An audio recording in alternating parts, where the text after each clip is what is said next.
الحمد للہ رب العالمین والعاقبۃ للمتقین والصلاة والسلام علی رسول النبی الکریم اما بعد فاعوذ باللہ من الشیطان الرجیم بسم اللہ الرحمن الرحیم ان اللہ مع الصابرین صدق اللہ العظیم اللہم رب اشرح لی صدری ویسر لی امری واحلل عقدۃ من لسانی یفقهوا قولی ربی زدنی علما ربی زدنی علما ربی زدنی علما اللهم صل على محمد النبي الأمي وأزواج أمهات المؤمنين وذريته وآل بيته كما صليت على إبراهيم إنك حميد مجيد اللهم صل على محمد النبي الأمي وعلى آله وصحبه وبارك وسلم.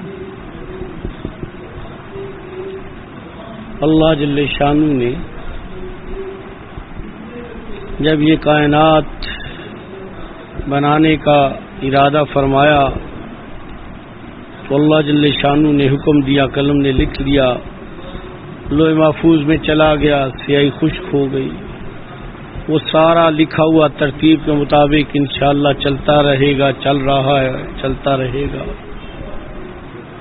اللہ جل شانہ نے اس دنیا کو عیاشی کے لیے یا آرام کے لیے یا سہولتوں کے لیے نہیں بلکہ ایک مقصد تھا کہ اس دنیا میں بھیج کے جس مخلوق کو میں نے بڑے پیار سے پیدا فرمایا اور جسے میں بڑے پیار سے پال رہا ہوں اسے میرا پیار جنت میں بھی نصیب ہو جائے. اس کے لیے کچھ مشقتیں، کچھ مجاہدے، کچھ قربانیاں یہ اس کے شروع ازل سے اس کے ساتھ لگا دی گئی. انسان ہے وہ آسانی ڈھونڈتا ہے، سہولت ڈھونڈتا ہے، آرام دیکھتا ہے. اللہ جل شانہ نے اس کے ساتھ ساتھ اس پہ پابندیاں نہیں لگائی، اس کے آرام میں اس کے ساتھ ساتھ اپنی محبت کو پانے کا اپنی اس ترتیب کے لیے انبیاء علیہ الصلوۃ والسلام کے ذریعے اس ترتیب کو بھیج دیا دنیا میں. سیدنا آدم علیہ الصلوۃ والسلام کی پیدائش سے ہی شیطان کھڑا ہو گیا. اس کے اندر تکبر تھا کہ میں آگ سے ہوں، سیدنا آدم علیہ السلام مٹی سے ہیں. دوسری بات وہ حسد کر گیا کہ بھئی یہ کیا، میں نے تو بہت زیادہ عبادت کی ہے، میں نے تو ہر آسمان پہ میرا علیحدہ نام تھا، میں نے تو بہت مشقت محنت کی ہے، یہ ابھی مٹی بھی کا پتلا بنایا گیا ہے اور اس کو اتنی معرفت دے دی گئی، اتنا علم دے دیا گیا اور کہا جاتا ہے اس کو سجدہ کرو. تو اس کا تکبر جو نا اپنی ذات کے اعتبار سے تھا، اس کے نفس نے اس کو کہا کہ تیری حیثیت زیادہ ہے، اس کی حیثیت کوئی نہیں. حالانکہ اگر اس کا عقل شعور کام کرتا تو بھی اللہ ہی نے اسے یہ شہادت دی تھی نا. آج اللہ نے انسان کو یہ شہادت دے دی ہے، مگر وہ اپنے تکبر کی وجہ سے، حسد کی وجہ سے اسی دن ہی جھگڑا پیدا کر دیا اس نے. اللہ جل شانہ نے فرشتوں نے اللہ سے عرض کی کہ اللہ عبادت میں ہمارے ہاں کوئی کمی ہے، کوتاہی ہے، کوئی سستی ہے؟ تو کہا گیا نہیں، تمہیں تو نہیں. تو اللہ پاک آپ نے ایک انسان کو فرمایا اس کو میں نے ایک خاص مقصد کے لیے پیدا کیا ہے. پھر اللہ جل شانہ نے فرشتوں سے فرمایا یہ بتاؤ ان چیزوں کے بارے میں. تو فرشتوں کو تو اللہ نے علم نہیں دیا تھا، تو فرشتوں نے معذرت کر لی، ہم نہیں جانتے. اللہ جل شانہ نے سیدنا آدم علیہ السلام پہ القاح کر دیا. سیدنا آدم علیہ السلام نے جب بتایا تو فرشتوں نے کہا اللہ آپ نے اس کو ہم سے زیادہ علم عطا فرمایا، حکمت عطا فرمائی. تو یہ اللہ رب العزت کی طرف سے تھی. شیطان اس کو قبول نہ کیا اور وہ لعنتی بھی بن گیا، برباد بھی ہوا اور اپنے ساتھ ایک مخلوق کو بھی برباد کرتا چلا آ رہا ہے. پھر اس کے بعد سیدنا آدم علیہ السلام کی اولاد میں آگے صورتحال بچوں کی حابیل کابیل کا واقعہ پیش آ گیا. وہاں بھی اللہ کا بنا ہوا ایک قانون تھا کہ دو جوڑا پیدا ہوتا تھا تو ان کی آپس میں شادی نہیں ہوتی تھی، دوسرے کے ساتھ شادی ہوتی تھی. تو وہ اس نے وہ فیصلہ قبول نہیں کیا. جب نہیں قبول کیا تو اس کو وہ سمجھتا تھا میرا حق زیادہ ہے، یہ میرے ساتھ ہے، میں خوبصورت ہوں، یہ بھی خوبصورت ہے. تو وہاں بھی ایک فتنہ برپا ہوا اور وہ بھی اس کے قتل و غارت کا ایک ذریعہ بن کے بربادی کا ایک ذریعہ بن گیا. اور اس کے بعد پھر انبیاء علیہ السلام کی مسلسل عام اور شیطان بھی اپنی کاروائیاں ہر دور میں مختلف طریقے سے کرتا رہا، اور شیطان کئی طریقوں سے کرتا رہا۔ ایک تو کھل کے کفر کی صورت میں آتا تھا، اعلانیتاً آ جاتا تھا، مخالفت پہ آ جاتا تھا۔ دوسرا، اللہ سے ہٹا کے مشرکین کو بتوں پہ، چاند پہ، سورج پہ، دوسری چیزوں کے ان سے نفع ہوگا، ان سے ہوتا ہے، یہ ایک اللہ نے اپنے اختیارات ان کو دے دیا، تو شیطان نے مخلوق کو مخلوق پہ لگا دیا۔ شیطان نے اللہ کی مخلوق کو اللہ سے توڑ کے مخلوق پہ لگا دیا۔ یہ شیطان کی ایک گیم تھی۔ تیسری صورت ایک اور کی شیطان نے، وہ یہ کی کہ جو لوگ شرک میں بھی نہیں گئے، کفر میں بھی نہیں گئے، ان کے دل میں وسوسے پیدا کر کے، تردد پیدا کر کے، یا ان کو ایسا کہ وہ دل سے نہیں مانتے تھے، اور وہ منافقت کی ایک صورت بن گئی۔ اور ہر دور میں، ہر نبی کے دور میں ایسا ہوتے ہوتے رسول اللہ صلی اللہ علیہ وسلم کے دور میں بھی یہ واقعہ ہے۔ عبداللہ بن ابی سب سے بڑا منافق تھا، رئیس المنافقین کہا جاتا ہے اس ظالم کو۔ اس نے بڑا نقصان دیا، اور وہ اکیلا نہیں تھا، اس نے اپنے پیچھے ایک بڑی مجمع لگا لیا تھا، اور اس کی نسل جو ہے نا وہ آج بھی وہ اسی کے پیروکار جو ہیں اسی طرح اسلام کے بارے میں اپنے تردد کو لے کے بیٹھے ہوئے، منافقت کی ایک۔ اور لکھا ہے کہ جو جہنم ہے نا اس کے 7 طبقات ہیں نا، کافر سے نیچے ہوں گے منافقین، یہ جو ہے نا زیادہ نیچے ہوں گے، سب سے زیادہ عذاب ان کو ہوتا ہے، کیونکہ یہ دھوکہ ہے۔ کافر ہے نہیں مانتا، مشرک ہے نہیں مانتا، یہ کہتے ہیں مانتے ہیں، اندر سے نہیں مانتے۔ اقرار باللسان و تصدیق بالقلب، ایمان کا تقاضا زبان سے اقرار اور دل میں تصدیق، یہ دل سے نہیں مانتے۔ سارے اعمال کرتے ہیں لیکن ان پہ ان کا یقین نہیں ہے، مانتے نہیں ہیں، جس کی وجہ سے یہ صورت پھر شروع سے ہی تمام انبیاء علیہ الصلوۃ والسلام کو یہ مشکلات، یہ پریشانیاں، یہ ابتلا، یہ آزمائش، اور ان کے جو پیروکار تھے ان کے ساتھ بھی ایسی ہوتی رہی۔ اپنے ہی بندے راستہ روکتے رہے، اپنے ہی بندے نقصان دیتے رہے، اور سیدنا موسیٰ علیہ الصلوۃ والسلام کی جو قوم تھی انہوں نے تو انتہائی کر دیا اس معاملے میں، وہ سب سے زیادہ شیر نکلے، انہوں نے تو بہت تنگ کیا۔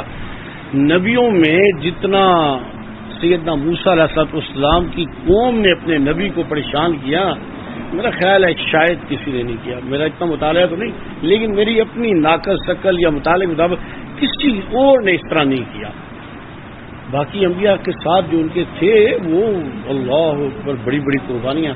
بھئی حدیث میں آتا ہے کہ بعض نبیوں کے پیروکار کو نا وہ مشرکین اور کافر پکڑتے تھے، اور لوہے کی کنگیاں تھی، لوہا ہوتا نا اس میں ایسے سلاخیں تھی کیل کی طرح، تو ایسے جس میں ڈالتے کھینچتے نا تو ہڈیوں کے اوپر سے گوشت نکل جاتا، صرف ہڈیاں رہ جایا کرتی تھی، اور اس حال میں بھی وہ کلمہ پڑھ رہتے تھے۔ زندہ آدمی کے اعضاء کاٹ دیتے تھے، ٹانگ کاٹتے، آنکھیں نکالتے، کان ناک کاٹتے، ٹکڑے کرتے، اس کے سامنے اس کی بیوی بچوں کو آگوں میں پھینکتے، بندوں کو زندہ زندہ جلا دیتے۔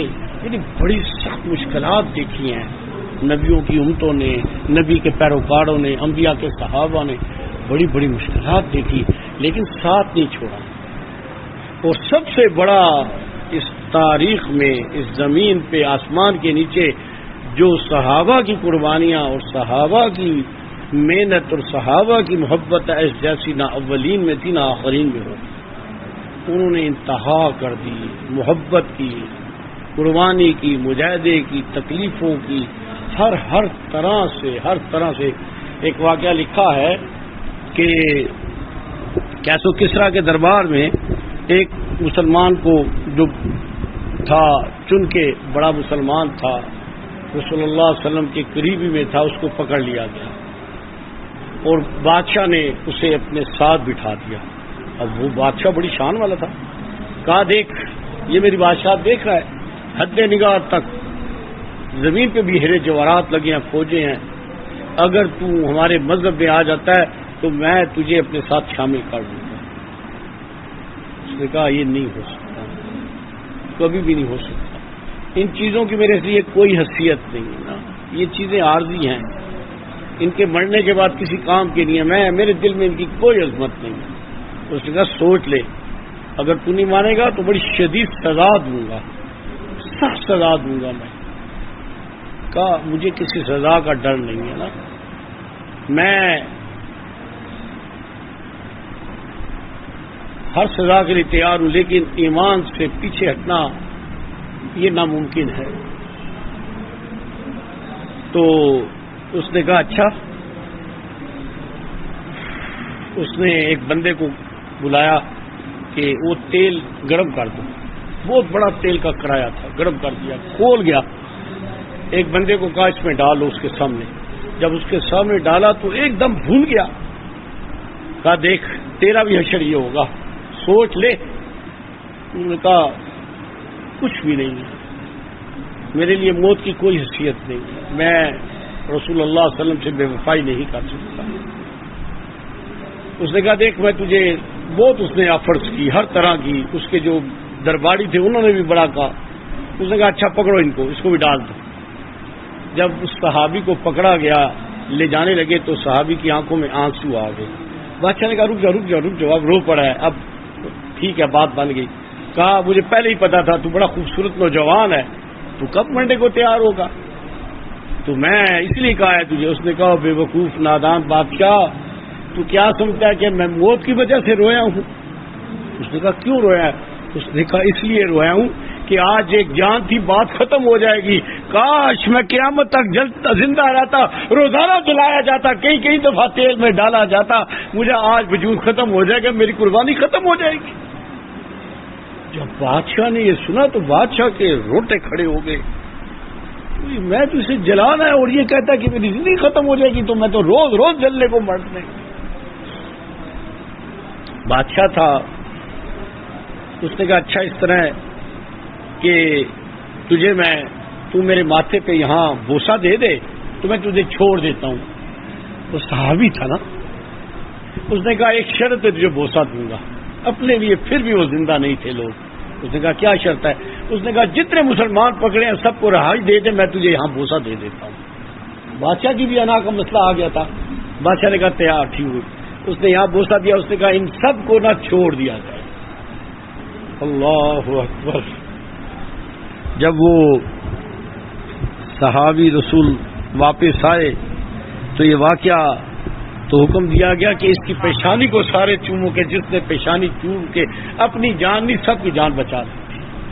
تو یہ تکلیفیں، یہ پریشانیاں، یہ دقتیں ہر دور میں آئیں، بڑی بڑی سخت، بڑی بڑی مشکلات، بڑی بڑی پریشانیاں آئیں، یہ نبیوں کے ساتھ تکلیفیں بھی آئیں، بیماریاں بھی آئیں، مخالفت بھی ہوئی، جسم کاٹے گئے، ایک ایک دن میں کئی کئی نبی شہید کیے گئے، ایک دن میں کئی نبی شہید کیے گئے، اور عجیب سخت طریقے کی تکلیفیں دی گئیں، لیکن سب نے اللہ کے لیے برداشت کیا اور ان کا اجر اللہ کے پاس تھا، ان کا اجر اللہ کے پاس تھا، وہ اپنی ذات کے لیے نہیں تھا۔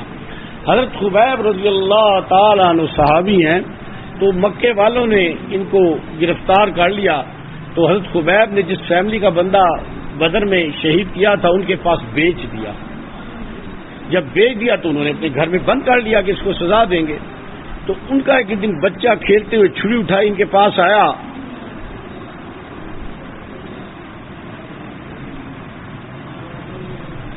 بچہ چھری اٹھائے ہوئے آیا،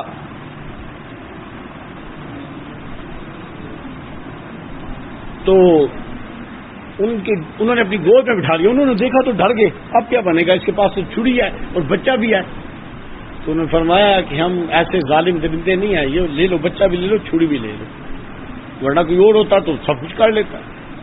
حضرت خبیب رضی اللہ تعالیٰ کو مکہ میں سارے لوگ اکٹھے ہو گئے کہ ان کو سولی پہ چڑھایا جانا ہے۔ تو جب ان کو وہاں کھڑا کر لیا گیا تو پوچھا گیا کہ کوئی تمہاری تمنا ہے؟ ہاں کیا ہے؟ میں 2 نفل پڑھنا چاہتا ہوں۔ 2 نفل پڑھے، اور 2 نفل پڑھنے کے بعد ایک بندے نے ان کو آ کے نیزہ چوبا دور سے، کہا کہ آج تجھے نیزہ چوبا کتنی تکلیف ہوگی، تو کہتا ہوگا کہ میری جگہ میرا نبی ہوتا، اور میں جب کہا تو آپ نے چیخ ماری، اور ظالم تیرے نیزے کی مجھے تکلیف نہیں ہوئی، تیری بات کی مجھے تکلیف ہوئی، میں اتنا بھی برداشت نہیں کر سکتا کہ میرے سارے جسم کے ٹکڑے کر دیے جائیں اور رسول اللہ کے تلووں میں کانٹا بھی چبھ جائے۔ تم نے کیسی عجیب بات کی؟ اور حضرت خبیب رضی اللہ تعالیٰ نے اللہ سے عرض کی یا اللہ میں رسول اللہ صلی اللہ علیہ وسلم سے بہت دور ہوں، میرا سلام رسول اللہ صلی اللہ علیہ وسلم کو پہنچا دے۔ حدیث کی کتابوں میں آتا ہے نبی صلی اللہ علیہ وسلم مسجد نبی میں بیٹھے تھے تو آپ نے ایک دم فرمایا وعلیکم السلام یا خبیب یا خبیب، اور رونا شروع کر دیا۔ صحابہ نے پوچھا رسول کیا ہو گیا؟ فرمایا خبیب نے اللہ سے کہا کہ میرا سلام میرے نبی کو پہنچا دے۔ احد میں صحابہ کے ٹکڑے 4 صحابہ کے 18-19 ٹکڑے ہوئے تھے، جن میں آپ کی چچا حضرت امینہ ہیں، 70 صحابہ شہید ہوئے۔ غزوہ موتا میں حضرت زید، حضرت عبداللہ بن اور حضرت جعفر 3 حضرات بڑے اور باقی لوگ بھی شہید ہوئے۔ اتنے بڑے مجمع سے لڑائی تھی، اتنے بڑے مجمع سے لڑائی تھی۔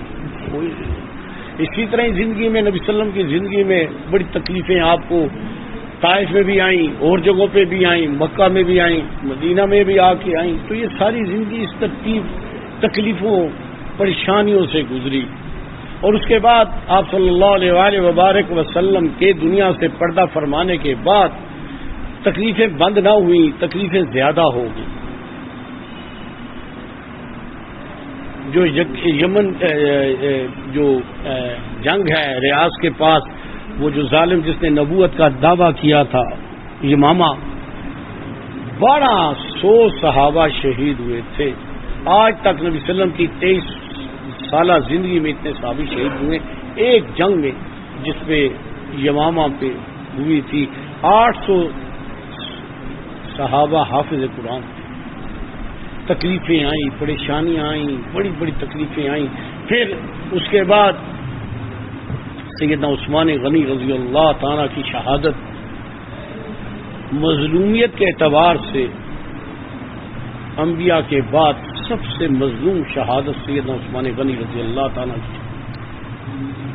جن لوگوں کو تاریخ کا اور صحابہ کی ترتیب کا علم ہے، اتنی مشکل اتنی سخت شہادت، خلیفہ وقت امیر المومنین، 2 نبی اور بیٹیوں رسول اللہ کا خامن داماد ذوالنورین، اولین صحابہ میں 10 مبشرہ میں، قربانیاں جس کی ہیں کہ نبی صلی اللہ علیہ وسلم نے ہاتھ اٹھایا یا اللہ میں عثمان سے راضی ہوں، تو عثمان سے راضی ہوں۔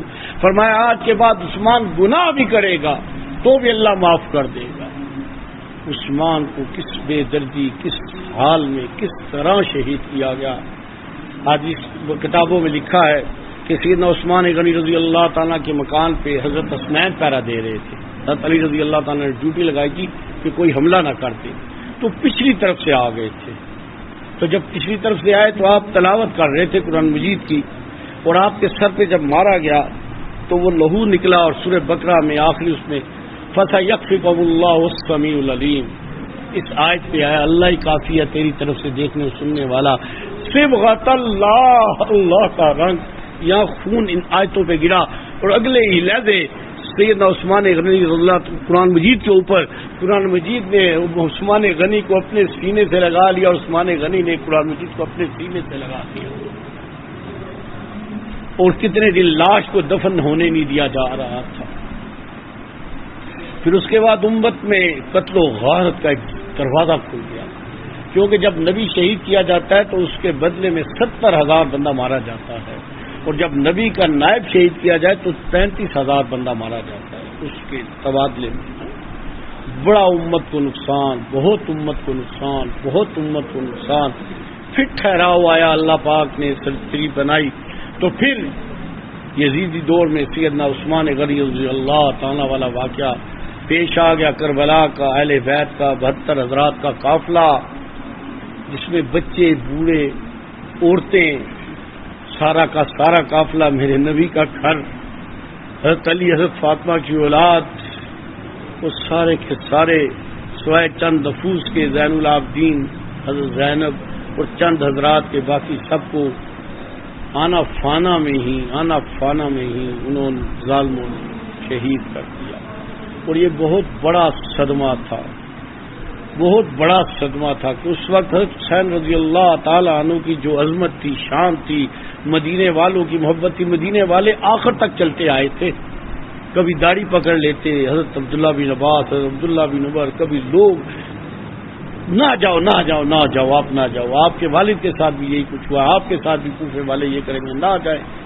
تو وہ جب یہ خبر مدینے میں آئی تو مدینے والے یہ غم برداشت نہ کر سکے، انہوں نے یزید کی بیعت توڑ دی۔ یزید سیدنا حسین رضی اللہ تعالیٰ کی شہادت میں زیاد کا ہاتھ ہے، تو لیکن جب مدینے والوں نے بیعت توڑی تو یزید نے اتنا بڑا ظلم کیا، اتنا بڑا ظلم کیا، اس نے مدینے پہ لشکر کشی کا حکم دیا۔ مدینہ الرسول، میرے آقا کا مدینہ، جس کی فضائیں بھی پاک، جس کی مٹی بھی شفا، جہاں میرے آقا خود بنفس نفوس ہیں، یزیدی فوجیں آنا فانا مدینہ میں داخل ہوئیں، اور واقعہ ہرا کہتے ہیں، اور مدینے کے لوگ مدینہ چھوڑ کے چلے گئے، پہاڑوں پہ چڑھ گئے، جو رہ گئے تھے وہ قتل کر دیے گئے، عورتوں کو اٹھا لیا ان ظالموں نے، اور مسجد نبی علیہ الصلوۃ والسلام کو استقبال خانہ بنا دیا۔ کتنے دن وہاں ایسے ہی قتل و غارت کا بازار گرم رہا، مسجد نبی میں اذان بند ہو گئی، نماز بند ہو گئی، اور ظلم۔ حضرت سعید بن مسیب، یہ تابعین میں آتے ہیں، بڑے صحابہ میں آتے ہیں، تو یہ فرماتے ہیں کہ میں روضہ رسول میں داخل ہو گیا، جب نماز کا ٹائم آتا تو رسول اللہ علیہ وسلم کی قبر مبارک سے اذان کی آواز آتی تھی، تو اس میں میں نے 5 نمازیں ادا کرتا تھا۔ تو پھر اس کے بعد مسلم بن عقبہ تھا کمانڈر ظالم، وہ فوجیں لے کے نکلا، تو یہ اتنا بڑا ظلم تھا مدینے کے ساتھ۔ آج بھی جنت البقیع میں جب آپ داخل ہوں تو داخل ہونے کے بعد دروازے سے بائیں ہاتھ جو قبریں ہیں نا، کنکر بھی پڑے ہیں، وہ واقعہ ہجرہ کے لوگوں کی قبریں ہیں۔ آج بھی جنت البقیع میں قبروں کی نشاندہی الگ ہے۔ اتنی تعداد میں مسلمان شہید، مرد عورت شہید، بچے شہید، بوڑھے شہید کیے گئے۔ تو یہ اس کے بعد بھی پھر امت پہ کیا کیا آیا، کیا کیا ہوتا رہا۔ تو یہ ایک نظام ہے کفر کا، مشرکین کا، ظالموں کا، اور اللہ کے ہاں سے جس بندے کو تکلیف آتی ہے، بظاہر اسے تکلیف آتی ہے، لیکن اللہ کے ہاں اس سے اجر کا ذریعہ بن جاتا ہے۔ موت میں سب سے بہترین موت شہادت کی موت ہے، اور جسے شہادت کی موت ملتی ہے اس کے لیے بہت بڑا اعزاز، بڑا اجر ہے۔ میدان محشر میں شہداء کی شان ہی علیحدہ ہو، شہداء کو اجر بھی زیادہ ہوگا۔ قرآن کی آیت ہے، اس میں تو کوئی انکار ہی نہیں کر سکتا۔ شہداء کے ساتھ اللہ کا معاملہ جدا ہوگا۔ تو جو شہید ہوتا ہے اس کے لیے تو اللہ کے رحمتوں کے دروازے کھل جاتے ہیں، اور پچھلوں کے لیے طریقہ کار ہوتا ہے کہ رسول اللہ کی زندگی میں جب شہید ہوئے تو کیا طریقہ تھا آقا صلی اللہ علیہ وسلم کا، وہ طریقہ اپنانا ہوتا ہے۔ اس طریقے سے ہٹ جائے تو بھئی اپنا نقصان ہے۔ شہید تو اپنے پہنچ گئے، اپنی جو نفع تھا، ان کے جو اجر تھا وہ تو انہیں مل گیا۔ اگر بعد والے اس کے غلط استعمال کریں یا اس کے لیے غلط رسومات بنائیں تو یہ ان کا اپنا نقصان ہے، شہداء کا اس میں کوئی قصور نہیں۔ کسی شہید نے نہیں سکھایا تھا کہ میرے جانے کے بعد یہ کرنا، یہ کرنا، یہ کرنا۔ رسول اللہ صلی اللہ علیہ وسلم کی زندگی میں حضرت امیر حمزہ آپ کے چچا تھے، ٹکڑے کیے گئے، پہچانا نہیں جاتا تھا۔ حضرت زید موتا میں شہید، وہ کہاں تھے؟ رسول اللہ صلی اللہ علیہ وسلم کے بیٹے کہا گیا تھا، پھر ممانعت آ گئی تھی، لیکن حضرت اسامہ انہی کے بیٹے ہیں، تو حضرت زید کی بیٹی بھی تھی، تو آپ ان کے گھر گئے تھے۔ حضرت جعفر حضرت علی کے بھائی ہیں، حضرت عبداللہ بن رواح بڑے صحابہ میں آتے ہیں، یہ 3 بڑے حضرات تھے، باقی بھی صحابہ تھے۔ تو حضرت خالد بن ولید رضی اللہ تعالیٰ کو اسی موقع پہ جو اعزاز ملا تھا، یہ اللہ کی تلوار سیف اللہ کہا گیا تھا، نبی صلی اللہ علیہ وسلم نے اسی موقع پہ فرمایا تھا، 9 تلواریں آپ کے ہاتھ سے ٹوٹی تھیں۔ تو وہ جب یہ حضرات شہید ہوئے تو رسول اللہ علیہ وسلم کے سامنے ان کے گھر کا معاملہ تھا، تو آپ نے روک دیا تھا، آپ نے روک دیا تھا کہ کیسے اگر دکھ آئے، تکلیف آئے، اگر فوتگی ہو تو اس کا کیسے کیا جاتا ہے، اس کا ترتیب کیسے ہونی چاہیے۔ تو وہی ترتیب قیامت تک کے لیے ہے، قیامت تک کے لیے ضابطہ ہے۔ باقی رہی 10 محرم کی بات، تو یہ محرم شروع ہی سے 4 مہینے ہیں، ذی القعدہ، ذی الحجہ، محرم اور رجب، یہ اشہر 4 حرمت کے مہینے ہیں۔ یہ شروع سے ان کی حرمت ہے، اور یہ ہر جو محرم ہے اس کی بھی شروع سے ہے، اور 10 محرم کا دن شروع سے ہی مقرب ہے. سیدنا آدم علیہ السلام کی توبہ 10 محرم کو ہوئی. سیدنا نوح علیہ السلام کی کشتی جودی پہاڑ پہ آ کے ٹھہری 10 محرم تھا. یہاں بھی ایک بات بڑی مزدار عرض کرتا چلوں. جب اللہ جل شانہ نے یہ فرمایا کہ اب حضرت نوح علیہ السلام کی کشتی کسی پہاڑ کی چوٹی پہ رکے گی، یہ بڑی عجیب سی بات ہے، اسے غور سے سنیے گا. چوٹی پہ رکے گی تو کہا جاتا ہے کہ جتنی بڑی بڑی چوٹیاں نا پہاڑ، سب کے اندر فخر پیدا ہو گیا کہ میں اونچی ہوں، میں اونچی ہوں، میں بڑی ہوں، میں مجھ پہ آئیں گے حضرت. تو کہا جاتا ہے کہ جودی پہاڑ اونچا نہیں ہے، یہ چھوٹا ہے، اتنا اونچا نہیں ہے جیسے دوسرے چوٹیاں بڑے پہاڑ ہوتے ہیں. چوٹیاں کافی ہیں، ناگا پروت پہاڑ کے اعتبار سے بڑا ہے، کچھ چوٹیوں میں ہمالیہ ہے، K2 ہے، بہت ہے کافی. تو سب نے نا کہ اب ہوگا، تو جودی پہاڑ نے ایک بڑی عاجزی کی بارگاہ الہی میں، اے بار الہ، یہ بڑی بڑی چوٹیوں والے انہیں فخر ہے، اپنی چوٹیوں پہ انتظار کر رہے ہیں. اے اللہ، میں تو چھوٹی سا ایک پہاڑ ہوں، میری چوٹی بھی بلند نہیں ہے، میں تو بہت چھوٹا سا ہوں، میری کیا اوقات ہے. اللہ کو ایسی عاجزی پسند آئی کہ کشتی ہے نوح چوٹی جودی پہ آ کے ٹھہرتی. یہاں آ کے صوفیہ کہتے ہیں کہ متکبرین اللہ کے مقرب کبھی بھی نہیں ہو سکتے. جس کے اندر تکبر آ جائے نا، میں ہوں کچھ، وہ ہوگا بھی تو ختم ہو جائے گا. اور جس کے اندر عاجزی آئے گی، اللہ اسے قبول کر لے گا کہ میں کچھ نہیں ہوں، نہ تھا، نہ ہوں، نہ آئندہ ہوں، میری تو اوقات ہی کوئی نہیں، بس اللہ اس کے لیے سارے رستے کھول دیں گے. تو سیدنا نوح علیہ السلام کی وہ جودی پہاڑ پہ آئی. حضرت سیدنا یونس علیہ السلام مچھی کے پیٹ سے 10 محرم کو نکلے. حضرت ایوب علیہ السلام کی بیماری 10 محرم کو ختم ہوئی. حضرت سیدنا موسیٰ علیہ السلام فرعون سے جب نجات ملی تو 10 محرم تھا. اسی طرح ہی حضرت عیسیٰ علیہ السلام کو جب ان سے اٹھایا گیا تو 10 محرم تھے. تو اس دن کو شروع سے ہی ایک تقرب ہے، اس دن کو ایک اعزاز سمجھا جاتا ہے. نبی صلی اللہ علیہ وسلم جب مدینہ طیبہ میں تشریف لائے تو آپ نے دیکھا کہ یہودی 10 محرم کا روزہ رکھتے ہیں. تو آپ نے فرمایا بھی آپ لوگ کیوں روزہ رکھتے ہو 10 محرم کا؟ یعنی پہلے سے رکھتے آ رہے ہیں نا، تو کیوں رکھتے ہو؟ انہوں نے کہا اس لیے روزہ رکھتے ہیں کہ حضرت موسیٰ علیہ السلام کو نجات ملی تھی. تو آپ نے فرمایا ہمارا تو حق آپ سے زیادہ ہے، ہمارے بھائی ہیں، ہم بھی رکھیں گے 10 کا روزہ. اور آپ نے تو حدیث ہے کہ آپ نے فرمایا یہود و نصارہ کی مخالفت کرو. تو آپ نے فرمایا کہ انشاءاللہ زندہ رہا تو اس کے ساتھ اگلا ایک اور روزہ رکھوں گا. تو علماء نے اس میں لکھا ہے کہ 10 کا روزہ اکیلا نہ رکھا جائے، کہ نبی صلی اللہ علیہ وسلم نے فرمایا تھا 7 9 ملا دیا جائے یا 11. اور تمام فقہاء نے لکھا ہے کہ رمضان کے روزے کی فضیلت سب سے زیادہ ہے، اور اس کے بعد نفلی روزوں میں 10 محرم کا روزہ نفلی روزوں میں سب سے افضل ہے، اس کی فضیلت بہت زیادہ ہے. تو کوشش یہ فرمائیں 9 رکھ لیں یا 7 11 رکھ لیں، بہت خیر والی بات ہے. نہیں رکھ سکے بیماریات سے تو نقصان نہیں ہے، لیکن دل میں یہ ضرور ہو کہ اللہ کاش میں رکھ سکتا. پھر حدیث کی کتابوں میں سفیان ثوری ایک بڑے محدث گزرے ہیں، انہوں نے ایک حدیث میں اس پہ بحث بھی کیا ہے. اور جب کہ آپ صلی اللہ علیہ وسلم نے فرمایا کہ جو شخص اپنے اہل خانہ کو 10 محرم کو اچھے کھانے، زیادہ بہتر کھانے دے گا تو اس کی برکت سے پورے سال میں اللہ جل شانہ اس کے لیے رزق کی کفایت، رزق کی آسانی اور رزق کی برکتیں دیں گے.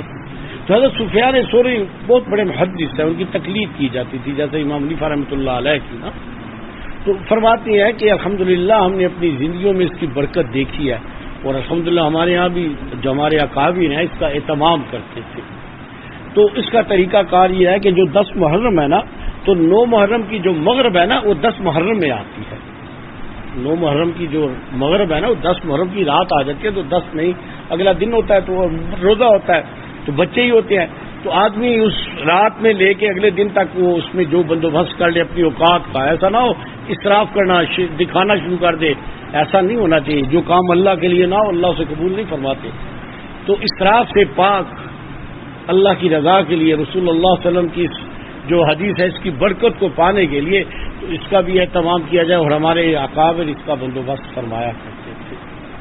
تو اگلی بات بھی یہ جو ہمارے ہاں نا اسلام میں دن نہیں منائے جاتے، کوئی دن منانے کا کنسپٹ اسلام میں نہیں.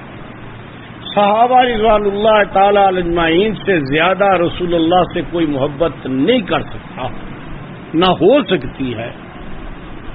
جب سے یہ زمین بنی آسمان بنا کسی نے وہ محبت نہیں کی جو صحابہ نے رسول اللہ صلی اللہ علیہ وسلم سے. پھر صحابہ کے بعد تابعین، تبع تابعین، ہمارے سلف صالحین اکابرین، دینداری میں، بڑا تقوی میں، پرہیزگاری میں، سنت میں ان کا کوئی مقابلہ نہیں. ہمیں ہر چیز میں ان کی طرف دیکھنا ہوگا کہ ان کا طرز و عمل کیا تھا. بس یہی دین ہے. دین نقل کا نام ہے، دین اپنی عقل کا نام نہیں ہے. دیکھنا ایک آدمی ہے تو وہ جب مسح کرتا ہے، ان پہ پاؤں پہ وہ پہنے ہوئے ہیں اس نے چمڑے کے، تو ہونا تو یہ چاہیے کہ مسح نیچے کرنا چاہیے، پاؤں تو نیچے لگتے ہیں لیکن نیچے نہیں کیا جاتا، اوپر کیا جاتا ہے. یہاں عقل کا تقاضا نہیں، یہاں نقل کا تقاضا ہے، یا سنت کا تقاضا ہے، یا اعمال کا تقاضا ہے. تو بھئی اسلام میں اس کو نہیں ہے. لیکن باقی رہی بات اہل بیت سے محبت، تو ایک بات سمجھ لیں، اہل بیت سے محبت اور صحابہ سے محبت یہ دونوں دین ہیں، دونوں کو نہیں چھوڑ سکتے. نہ اہل بیت کو چھوڑ سکتے ہیں، نہ صحابہ کو چھوڑ سکتے ہیں. اہل بیت میرے نبی کا گھرانہ ہے، اور یاد رکھیں اہل بیت سب سے پہلے نبی کی ازواج آتی ہیں. اللہم صلی علی محمد النبی الامی و ازواجہ، بیوی سب سے پہلے آتی ہے. اور پھر اللہ نے اس کے نبی نے کیا سکھایا؟ امہات المومنین، جو نبی کی بیویاں اسے بیویاں نہیں، امت کی مائیں بھی ہیں. وذریتی، پھر آپ کی اولاد آتی ہے، آپ کی 4 بیٹیاں اور 3 بیٹے. اہل بیت، پھر آگے ان کی اولاد اس میں آتی ہے. تو صرف ایک خاندان یا کچھ افراد کو اہل بیت مان لینا، باقی کا انکار کرنا، تو یہ اہل بیت کی توہین ہے اور یہ ظلم ہے. رسول اللہ صلی اللہ علیہ وسلم کی 4 بیٹیاں تھیں، ایک کو اہل بیت میں اور 3 کو چھوڑنا، تو یہ رسول اللہ کی بیٹیوں کے ساتھ ظلم ہے. آپ کے بیٹوں کو چھوڑ دینا ظلم ہے، اور ان بیٹیوں کی اولاد کو چھوڑ دینا، ان کے خاندوں کو چھوڑ دینا ظلم ہے. تو یہ جو ہے نا اہل بیت میں یہ رسول اللہ صلی اللہ علیہ وسلم کی، پھر اس کے بعد باقی اولاد نہ چلی، حضرت سیدہ فاطمہ رضی اللہ تعالیٰ عنہ سے چلی، تو ان کی اولاد کو اہل بیت کہا جاتا ہے اور چل رہی ہے. اللہ ان کو برکتیں دے. تو وہ سارے ہی اس میں شامل ہیں. لیکن پہلے درجے میں آپ کی ازواج آتی ہے، اور اکثر لوگ ازواج کو چھوڑ کے کہتے ہیں اہل بیت. تو بھئی بچے ماں سے پیدا ہوتے ہیں، خود نہیں پیدا ہوتے. ماں کا درجہ پہلے درجے میں آتا ہے. اور صحابہ کو چھوڑ دے تو بھی دین نہیں ہے. دین کے دائی، دین کے محافظ، دین کے گواہ، دین کے مشاہدہ کرنے والی جماعت صحابہ رضوان اللہ تعالی علیہ مجمعین. سارا دین ہم تک صحابہ لے کے آئے. صحابہ کو ہٹا دو، رسول اللہ صلی اللہ علیہ وسلم کی نبوت کی شواہد اور ثبوت ہی نہیں ہوتا.